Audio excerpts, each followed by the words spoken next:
భావ వ్యక్తీకరణ స్వేచ్ఛపై తెలంగాణ అసెంబ్లీలో హాట్ ఫైట్ నడిచింది.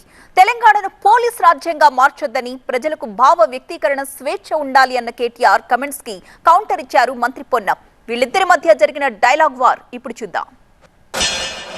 కేంద్ర చట్టాల విషయంలో కూడా తప్పకుండా రాష్ట్ర ప్రభుత్వం కూడా తన వైఖరి తెలియజేయాలి. పోలీస్ రాష్ట్రంగా, పోలీస్ రాజ్యంగా తెలంగాణ మారకుండా సోషల్ బ్రాడ్కాస్ట్ల మీద కూడా పాబంది పెడుతూ, సోషల్ మీడియా మీద కూడా పాబంది పెడుతూ ఒక బిల్లు తెస్తా ఉన్నారు. దయచేసి మంత్రి గారు నేను కోరుతా ఉన్నాను, భావ వ్యక్తీకరణ స్వేచ్ఛను హరించే విధంగా ప్రజాస్వామ్య దేశంలో ఏది చేసినా అది తప్పు అవుతుంది. ఎందుకంటే అల్టిమేట్గా డిజిటల్ మీడియాలో కూడా పౌరులు తమ భావాలను స్వేచ్ఛగా, తమ వాక్ స్వాతంత్రాన్ని పూర్తి స్థాయిలో వినియోగించుకుంటూ వ్యక్తీకరించే అవకాశం ఉండాలి. భావస్వేచ్ఛకు సంబంధించి ఎవరికి ఇబ్బంది లేదు. ఉదాహరణకు మీ శాసనసభలో జరిగిన సంఘటన, దాని తదుపరి వీడియో వచ్చినటువంటి అంశం మీద మీ దృష్టికి తెస్తా ఉన్నా. వారి ఉద్దేశం అటువంటి వారిని కూడా చర్య తీసుకోవద్దంటే, సభ జరుగుతూ ఉంది, మిత్రులు ధర్నా చేస్తూ ఉన్నారు, అక్కడి నుంచి ఫోటోలు తీస్తుంటే మేము చూసినా లేదని మా సహచార సభ్యుడు వచ్చి మాకు చెప్తా ఉంటుంటే, దాని మీద వచ్చిన వీడియో చూస్తే మీరు తప్పకుండా దాని మీద సోదరికి జరిగినా సిగ్గుగా అనిపించే పరిస్థితిని దయచేసి సభ్యులంతా కూడా గమనించండి. కానీ ఇవాళ ఎటువంటి వీడియోలు అంటే కొంతమంది వ్యక్తులు తెలుసు సంబంధించినటువంటి, ఇవాళ సోషల్ మీడియాకు సంబంధించి నేను మీ ద్వారా పోలీసు అధికారులు కూడా అటువంటి వాళ్ళకి సంబంధించి చర్యలు తీసుకునే పరిస్థితి స్వయంగా వారిని, అంటే ఆ వీడియో చూసినట్టయితే మీరు కూడా నిజంగా చెప్తా ఉన్నా దయచేసి అధ్యక్ష, అటువంటి వీడియోలను ప్రదర్శించే పరిస్థితి ఉంటే ఎట్లా అధ్యక్ష? ఎంతమంది మీద కేసులు పెట్టిన అధ్యక్ష? ఒక్కొక్కరికి ఎన్ని రకాలుగా సోషల్ మీడియాలో ఇవ్వాలి. నా దగ్గర కూడా చెప్తాను, అనేక మంది మేము నా కార్యకర్తలు కేసులు ఎదుర్కొన్నటువంటి పరిస్థితి ఉన్నది. ఇలా ఏం మాట్లాడింది కూడా ఉన్న జరిగిన వాస్తవాన్ని, ప్రభుత్వ నిర్ణయాన్ని వ్యతిరేకిస్తే ఆర్టీసీకి సంబంధించి మహిళలు ఉల్లిపాయలు తీసుకొని బస్సులలో పోతురని ప్రత్యేకించి ఫేక్ వీడియోస్ తయారు చేసి పెడుతుంటే ఇది మహిళలను అవమానపరిచినట్టు కాదా?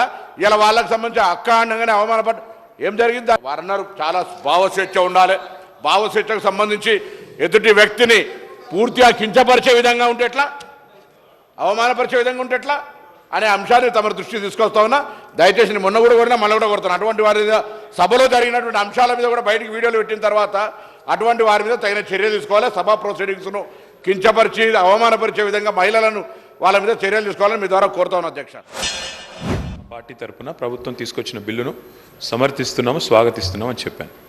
దాంతోపాటు మరి గౌరవ మంత్రివర్యులు, రవాణా శాఖ మంత్రివర్యులు వారికి ఎందుకు ఆవేశం వచ్చిందో నాకు తెలియదు. కానీ అధ్యక్ష, వారికి నేను కాదు, ప్రభాకర్ గారు, మీరు దయచేసి ఈ రకమైన బిల్లులు తెచ్చేటప్పుడు అన్ని రకాలుగా ఆలోచించి తెమ్మని చెప్పాను తప్ప వారు ఇంకొక మాట అన్నారు. అక్కడి నుంచి ఎవరో వీడియోలు తీశారు, ఇంకోటి అన్నారు. మా వైపు నుంచి అలాంటిది ఏం జరగలేదు. ఇక్కడ మొత్తం కెమెరాలు మీ ఆధీనంలో ఉంటాయి, స్పీకర్ గారు, మీ సెక్రటరీ గారి ఆధీనంలో, మీ ఆఫీస్ ఆధీనంలో ఉంటాయి. మీరు మొత్తం చెక్ చేసుకోవచ్చు. అలాంటిది ఏమైనా జరిగిందా, జరిగితే మా సభ్యుల వల్ల జరిగిందా, లేదా ఇక్కడ ఉన్న కెమెరాలు ఆ ఏజెన్సీ ఎవరైతే నడుపుతున్నారో వాళ్ళ వల్ల జరిగిందా, ఏ రకంగా జరిగింది మొత్తం చూసుకోవచ్చు. ఏమైనా చర్య తీసుకోవాలనుకుంటే ప్రభుత్వం చట్టాల పరంగా చట్టబద్ధంగా తీసుకోవచ్చు, మాకు అభ్యంతరం లేదు. కానీ ఇవాళ అధ్యక్ష, మీరు సోషల్ మీడియా కనుక చూస్తే దాడి ఒక్కరి మీద జరుగుతలేదు అధ్యక్ష. ప్రధానమంత్రి నుంచి మొదలు పెడితే, ముఖ్యమంత్రుల నుంచి మొదలు పెడితే, మాజీ ముఖ్యమంత్రుల నుంచి మొదలు పెడితే అందరి మీద, ఎమ్మెల్యేల మీద, మంత్రుల మీద, స్పీకర్ల మీద, అందరి మీద వ్యక్తిత్వ హననం చేసే కార్యక్రమాలు అన్ని వైపుల నుంచి జరుగుతున్నాయి. దీనికి ఎవరు అతీతులు కాదు, ఎవరు పునీతులు కాదు అధ్యక్ష. ఒక పార్టీ ఏం లేదు.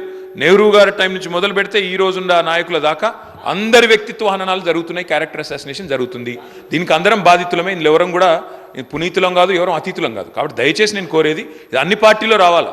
ఇదేదో ఒక పార్టీ వాళ్ళు చేస్తున్నారు, మిగతా వాళ్ళందరూ చాలా చక్కగా ఉన్నారు అధ్యక్ష. మరి మనం కూడా చూడాలి, ఇక్కడ ప్రయోగిస్తున్న భాష, ఇక్కడ మాట్లాడుతున్న పదజాలం ఎట్లా అధ్యక్ష. మరి అట్లా మీరు కూడా అవకాశం ఇవ్వండి. ఒకరోజు మొత్తం చెప్పుతో కొడతామని ఇష్టం వచ్చినట్టు మాట్లాడడం, ఇవన్నీ కూడా దయచేసి ఏదో టైంలో సంస్కారవంతంగా అందరూ మాట్లాడండి అని మీరు ఆ చైర్లో కూర్చొని ప్రమాణంగా అందరికీ చెప్పండి. మా ఒక్కరికి కాదు, అందరికీ చెప్పాలా. చెప్పినట్టయితే, ఒక రూలింగ్ ఇచ్చినట్టయితే అందరం కూడా దానికి బద్దులమై పనిచేస్తామని చెప్పి ప్రభుత్వానికి తెలియజేస్తూ ఈ బిల్లుకు సమర్థిస్తున్నాం అధ్యక్ష.